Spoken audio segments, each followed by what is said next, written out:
Hello everyone, this side Mohit senior. Welcome back to our YouTube channel. जिन भी बच्चों ने क्लास 12th के अंदर बायोलॉजी रखी है या फिर मैथ्स रखा है, उनके लिए बहुत बड़ी मेजर गुड न्यूज निकलकर सामने आई है। बच्चों, आपके लिए आइजर IAT 2025 के एप्लीकेशन फॉर्म जो वो ऑलरेडी आउट हो चुके हैं। PCM वाला बच्चा भी इसको भर सकता है, PCB वाला भी बच्चा अब इसको भर सकता है। अब ये आइजर होता क्या है, क्या एलिजिबिलिटी क्राइटेरिया रहेगा, कहाँ कहाँ आपको एडमिशन मिलेगी, कब से कब तक आपके एप्लीकेशन फॉर्म ओपन रहेंगे, ईच एंड एवरीथिंग के बारे में मैं आज की वीडियो के अंदर आपको बताने वाला हूँ। जिन भी बच्चों ने PCB रखी है, पहले इस चीज को अच्छे से थोड़ा सा डिटेल में समझ लो कि एक्चुअल में होता क्या है। तो जिन भी बच्चों ने PCB यानी कि फिजिक्स केमिस्ट्री बायोलॉजी रखी है, उन बच्चों के लिए अगर आप डॉक्टर से ऊपर कुछ बनना चाहते हो, यानी कि आप साइंटिस्ट या रिसर्च में जाना चाहते हो, तो उन बच्चों के लिए एप्लीकेशन फॉर्म जो वो रहने वाला है। जो क्या होता है हमारे पास आइजर का, यानी कि अगर आप डॉक्टर से ऊपर जाना चाहते हो या फिर आप रिसर्च में जाना चाहते हो, साइंटिस्ट बनना चाहते हो, तो इन सब चीजों के लिए आपका जो फॉर्म है, एप्लीकेशन फॉर्म जो वो रहने वाला है आइजर AAT 2025 का। इसी तरह से जो उन बच्चों ने PCM रखी है, यानी कि फिजिक्स केमिस्ट्री मैथमेटिक्स रखी है, अगर आप बीटेक से ऊपर रिसर्च में जाना चाहते हो, साइंटिस्ट बनना चाहते हो, तो आप भी इस एप्लीकेशन फॉर्म को जो है वो क्या कर सकते हो, फिल कर सकते हो। कितने नंबर ऑफ इंस्टीट्यूट इसके अंदर पार्टिसिपेट कर रहे हैं, कितनी नंबर ऑफ सीट्स रहने वाली है PCM वाले बच्चों के लिए, PCB वाले बच्चों के लिए, सब कुछ मैं आपको इस वीडियो के अंदर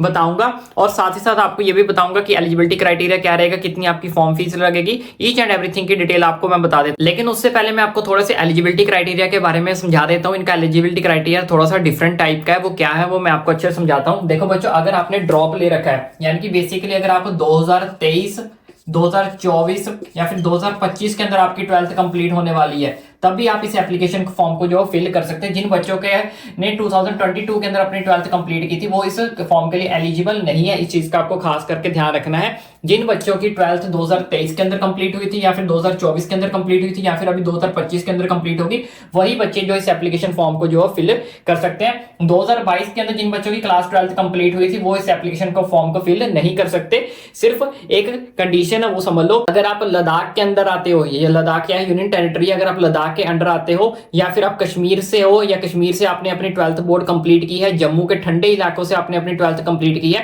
तो ऐसे बच्चे जो है वही सिर्फ 2022 वाले बच्चे अप्लाई कर सकते हैं, यानी कि उनको 1 ईयर का रिलैक्सेशन है। बाकी किसी अदर स्टेट से अगर आप बिलोंग करते हो, तब आप यही चीज को क्या कर सकते हो, फॉलो कर सकते हो। आप इसी कंडीशन के अंदर जो है एलिजिबल हो।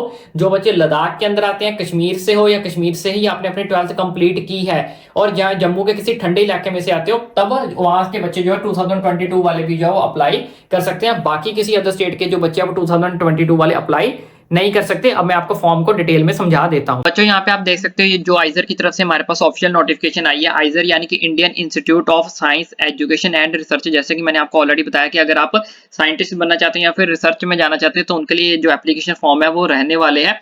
तो यहाँ पे आपको एडमिशन मिलेगी, admission to 5 year BSMS MS dual degree के अंदर, साथ ही साथ 4 year BSN and BTech degree programmes के अंदर यहाँ पे आपको एडमिशन जो है वो मिलेगी। अब एडमिशन का प्रोसीजर क्या रहने वाला है वो मैं आपको अच्छे से जो वो समझा देता हूँ। साथ ही साथ आपकी एप्लीकेशन फीस कितनी लगेगी, क्या से क्या डेट रहने वाली है, सब कुछ ईच एंड एवरीथिंग मैं आपको जो है वो अच्छे से समझा देता हूँ। तो सबसे पहले यहाँ पे हम बात कर लेते हैं आपके एप्लीकेशन फॉर्म जो वो कब से कब तक ओपन है। तो यहाँ पे आप देख सकते हो, ऑनलाइन एप्लीकेशन फॉर्म आपके जो बिगिन होंगे वो 10 मार्च से आपके एप्लीकेशन फॉर्म जो वो स्टार्ट हो चुके हैं। जो उनकी क्लोजिंग डेट जो है वो रहने वाली है वो 15 अप्रैल तक आपकी जो क्लोजिंग रहेगी, यानी कि 10 मार्च से 15 अप्रैल के बीच में आप अपने एप्लीकेशन फॉर्म को जो क्या कर सकते हो, फिल कर सकते हो। अब एप्लीकेशन फीस कितनी रहने वाली वो भी नीचे यहाँ पे मेंशन है। एप्लीकेशन फीस यहाँ पे आप देख सकते हो 2000 रुपीज रहने वाली है for candidates applying general EWS OBC category या OBC NCL। जो बच्चे इन कैटेगरी से बिलोंग करते हैं उनके लिए 2000 एप्लीकेशन फीस रहने वाली है, और 1000 फीस जो वो रहने वाली है under person with disability PWD के अंदर आते हैं, या फिर हमारे पास SC ST कैटेगरी से हैं, या फिर आप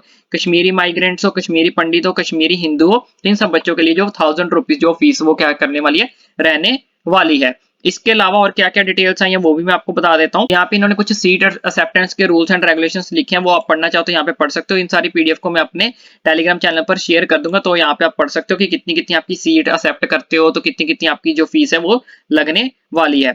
अब आपके डॉक्यूमेंट्स क्या लगेंगे वो मैं आपको यहाँ पे बता देता हूँ। अगर आप इस फॉर्म को फिल करते हो, तो यहाँ पे क्लास 10th की मार्कशीट, क्लास 12th की अगर आपके पास एग्जामिनेशन की मार्कशीट है वो लगेगी। इसके अलावा क्या क्या लगेंगे वो भी मैं आपको बता देता हूँ। तो यहाँ पे आप देख सकते हो, अगर क्लास 12th की मार्कशीट इज नॉट अवेलेबल, तो आप ये वाला डिक्लेरेशन फॉर्म जो साइन करके जो वो क्या कर सकते हो, लगा सकते हो। उसके बाद क्या क्या लगेगा मैं आपको वो भी बता देता हूँ, नीचे इन्होंने लिस्ट पूरी दे रखी है। ये आपके टाइप ऑफ डॉक्यूमेंट्स है, कितना कितना साइज लगेगा और क्या क्या लगेगा, इसका स्क्रीनशॉट लेके रखना चाहते हो आप, स्क्रीनशॉट लेके भी जो है वो रख लो। बाकी इसमें मैं आपको मेन चीजें जो है कवर होने वाली है वो बता देता हूँ, बाकी पीडीएफ आपको मैं पूरी टेलीग्राम पे भेज दूंगा, वहां से आप अच्छे से पढ़ सकते हो। तो यहाँ पे मेन चलते हैं पहले हमारे पास सीट मैट्रिक्स को लेकर।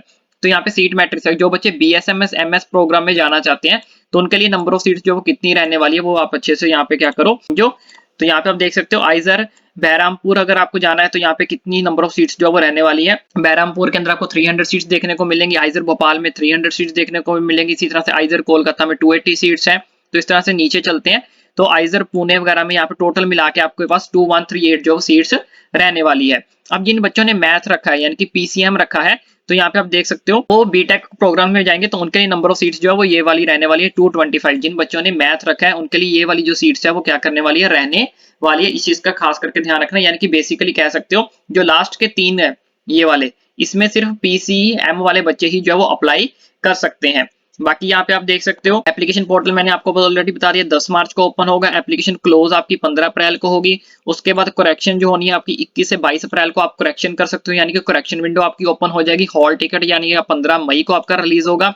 एप्टीट्यूड टेस्ट आपका 25 मई को होगा और आंसर की भी आपकी 25 मई को ही यहाँ पे आ जाएगी। इसके बाद बाकी चीजें इन्होंने बोला अभी डिटेल्स नहीं आई है, ये सारी चीजों की जैसे इनकी डिटेल्स आएगी वो मैं आपको बता दूंगा। तो नंबर ऑफ सीट्स की बात करें तो काफी ज्यादा नंबर ऑफ सीट्स यहाँ पे रहने वाली है। तो आप यहाँ ऊपर देख सकते हो 2138 सीट्स यहाँ पे रहने वाली है। नीचे की बात करें तो यहाँ पे 225 सीट जो हमारे पास रहने वाली है। उसके बाद नीचे चलते हैं, यहाँ पे आप देख सकते हो एग्जामिनेशन के रूल्स क्या रहने वाले हैं। सीबीटी मोड में आपका ये जो एग्जाम कंडक्ट करवाया जाएगा, each correct answer will be award 4 marks. हर एक क्वेश्चन आपका 4 मार्क्स का होगा। अगर आपका क्वेश्चन इनकरेक्ट है तो उसके लिए -1 यानी कि नेगेटिव मार्किंग आपकी होगी। अगर आप कोई क्वेश्चन छोड़ देते हो तो 0 मार्क्स आपका काटा जाएगा, यानी कि बेसिकली एक क्वेश्चन आपका 4 नंबर का है, अगर आप कोई क्वेश्चन गलत कर देते हो तो आपका -1 जो है वो डिडक्ट कर लिया जाएगा। Therefore, the maximum marks in IIT 2025 will be 240. The total marks obtained by the candidate out of 240 will be considered the IIT rank list. बाकी आपकी रैंक लिस्ट के अकॉर्डिंग आपको पता चल जाएगा कि आपका कौन सा रैंक जो है वो क्या कर रहा है, बन रहा है। बाकी यहाँ पे इन्होंने देखो क्या लिखा हुआ है, IIT 2025 will consist 60 क्वेश्चन आपसे पूछे जाएंगे, 50 question each from biology, chemistry and mathematics and physics. The total duration of the test will be 180 minute. इसके लिए आपको 180 मिनट्स का टाइम जो वो क्या किया जाएगा, दिया जाएगा। और कंप्यूटर बेस्ड आपका ये जो है टेस्ट रहने वाला है, मैंने ऑलरेडी आपको बता दिया, यानी कि सीबीटी मोड में आपका ये जो टेस्ट है वो क्या किया जाएगा, कंडक्ट करवाया जाएगा। उसके बाद क्वेश्चन पेपर आपका हिंदी और इंग्लिश दोनों लैंग्वेज में आपसे आएगा। ठीक है जी। The candidate must read all the instruction provided in the question paper at the time of examination. CBT mode में आपका एग्जाम होना है, ये इन्होंने हमने पहले ही बता दिया आपको, यहाँ पे ये चीज भी मेंशन कर दी गई है। बाकी यहाँ पे इन्होंने लिखा है mock test will be available soon on the website. इनकी वेबसाइट के ऊपर आपको जल्दी मॉक टेस्ट भी जो देखने को मिलेंगे, तो आप इनकी वेबसाइट के साथ क्या करना, टच में रहना। इसके लिए सिलेबस क्या रहने वाला है, सिलेबस भी मैं आपको बता देता हूँ। तो यहाँ पे सिलेबस इन्होंने यहाँ पे मेंशन करके भेजा है नीचे, यहाँ पे आप देख सकते हो सिलेबस, ये बायोलॉजी का सिलेबस आपको यहाँ पे देख सकते हो। तो ये सिलेबस जो इनका एग्जाम के अंदर आना है वो यहाँ पे मेंशन किया गया है। ये केमिस्ट्री का सिलेबस आपके पास आ गया। उसी तरह से नीचे आपको सारे सब्जेक्ट्स का आपको सिलेबस जो देखने को मिल जाएगा। यहाँ पे मैथमेटिक्स का आ गया, ठीक है। नीचे आपको फिजिक्स का भी सिलेबस जो देखने को मिल जाएगा, यानी कि चारों सब्जेक्ट्स का सिलेबस इन्होंने साथ ही मेंशन करके भेजा कि कौन कौन से टॉपिक्स जो है वो आपको आएंगे पेपर के अंदर। तो जो बच्चे इंटरेस्टेड हैं वो इस एप्लीकेशन फॉर्म को जो फिल कर सकते हैं। नंबर ऑफ सीट्स काफी ज्यादा रहने वाली है और कौन कौन सी इनके इंस्टीट्यूट है वो भी साथ में मेंशन किए गए हैं, कितनी नंबर ऑफ सीट्स रहने वाली है किस किस इंस्टीट्यूट में वो भी मेंशन किया गया है।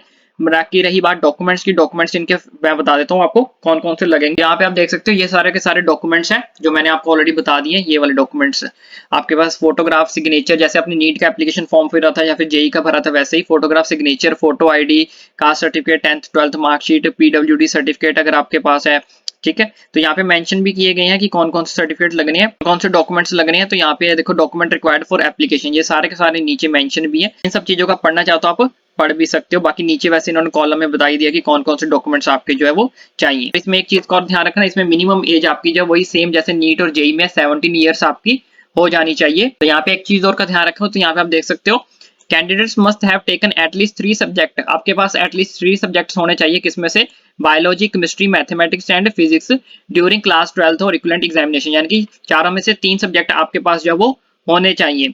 उसके बाद यहाँ पे एक चीज का ध्यान रखना कि जो बच्चे candidates belonging to SC, ST, PW are required to score minimum उनके पास 55% मार्क्स होने चाहिए।